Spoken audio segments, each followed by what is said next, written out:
오래간만에 거꾸로 영상입니다. 학기말 평가가 끝났습니다. 선생님이 채점을 다 했는데 선생님이 지난 시간에도 이야기했던 것처럼 선생님은 굉장히 만족스럽습니다. 이렇게 수업을 한 것을 여러분들이 잘 기억하고 있고 그 기억한 거를 시험지에다가 잘 썼기 때문에 선생님은 만족합니다. 자, 새롭게 조선에 대해서 우리가 지금 배우고 있죠? 오늘은 바로 들어가겠습니다. 조선 초기에 주변 나라와 조선의 관계에 대해서 알아보도록 하겠습니다. 고려 때도 고려랑 주변의 나라들이 어떤 관계를 맺었는지 배웠잖아요. 조선도 똑같이 주변 나라들이랑 조선이 어떤 관계를 맺었는지 한번 알아보도록 하겠습니다. 이것을 알기 위해서는 지도 하나를 봐야 됩니다. 지도는 선생님이 이제 지금 띄워줄 거예요. 보이나요? 자, 이 지도는 혼일강리 역대 국도 지도입니다. 이름이 좀 어렵습니다. 한 번 더. 혼일강리 역대 국도 지도입니다. 이 지도는 동양에서 가장 오래된 세계 지도예요. 이 지도가 세계 지도처럼 안 보이죠? 그런데 동양에서 가장 오래된 세계 지도예요. 우리나라는 참 가장 오래되고 최초의 이런 것들이 많아요. 그만큼 우수한 게 많다는 이야기죠. 이 지도를 보면 엄청 크게 그려져 있는 데가 있어요. 어디죠? 명나라. 그렇죠. 이 가운데 있는 중국, 지금 중국처럼 보이는 이곳이 명나라예요. 명나라가 엄청 크게 그려져 있어요. 그죠? 그리고 우리나라도 실제보다 굉장히 크게 그려져 있어요. 그런데 일본은 어때요? 굉장히 작게 그려져 있죠. 그죠? 이 지도를 보고 알 수 있는 점은, 그 명나라를 크게 생각했구나. 우리나라랑 명나라를 크게 생각했고, 일본이나 주변국들을 작게 생각했구나. 이런 것들을 알 수 있습니다. 기본적으로 조선은 4대 교린의 외교 정책을 폈어요. 4대 교린. 좀 어려운데 꼭 기억해야 될 용어예요. 4대 교린. 이 4대 교린에 대해서는 이 뒤에 선생님이 영상을 하나 보여줄 건데 그 영상에 조금 더 잘 나와 있습니다. 이 영상을 보고 확인해 보겠습니다. 알겠죠? 조선 초기의 대외 정책은 바로 4대 교린이었습니다. 4대란 큰 나라를 섬기는 것이고 이 교린이란 이웃 나라들과 평화롭게 지내는 것을 말합니다. 자, 조금 더 자세하게 살펴볼까요?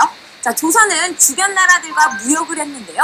이 조선 초기의 무역은 바로 중국과의 조공무역이었습니다. 자, 조공무역. 조공은 이 작은 나라가 큰 나라에 해마다 물건을 바치면 이 큰 나라가 이 작은 나라에 이 보답으로 하사품을 내려주는 형식을 말하는 건데요. 자, 이 조선뿐만 아니라 그 당시에는 이 아시아 주변 국가들이 바로 중국과의 조공무역을 통해서 이 중국의 문물을 받아들였습니다. 그런데 조선과 일본과의 관계는 좋지 않았습니다. 왜냐하면 일본이 이 고려 말부터 이 우리나라의 해안가에 쳐들어와서 우리나라 백성들을 괴롭혔기 때문이죠.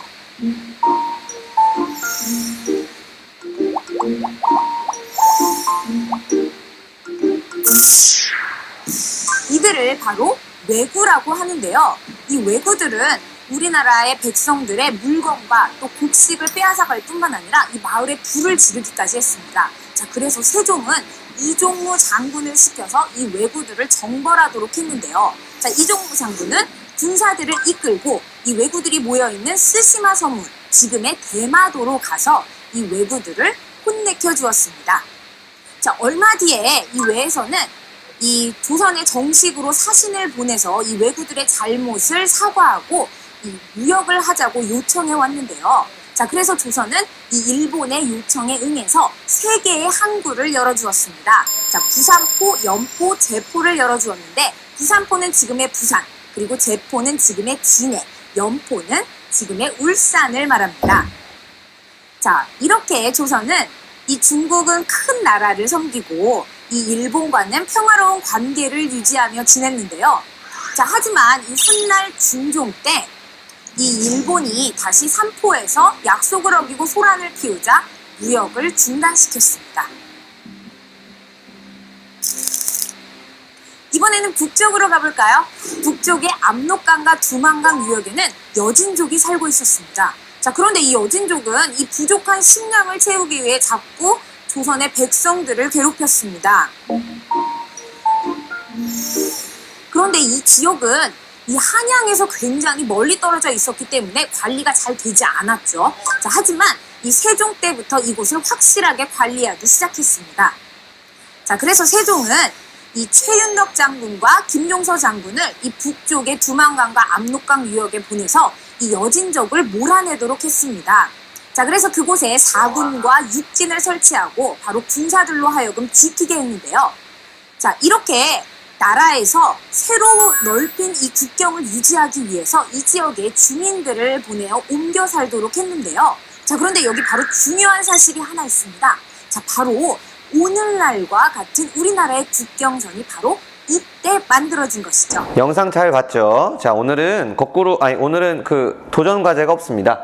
자, 오늘은 주변 나라의 관계만 알면 됩니다. 자, 크게 우리는 명나라, 조선과 명나라가 어떻게 지냈는지, 또 여진과 어떻게 보냈는지, 또 일본과 어떤 관계를 맺었는지를 영상을 통해서 잘 확인했습니다. 잘 기억하고 다음 시간에 활동을 해보도록 하겠습니다. 알겠죠? 오늘의 국어로 영상 끝입니다.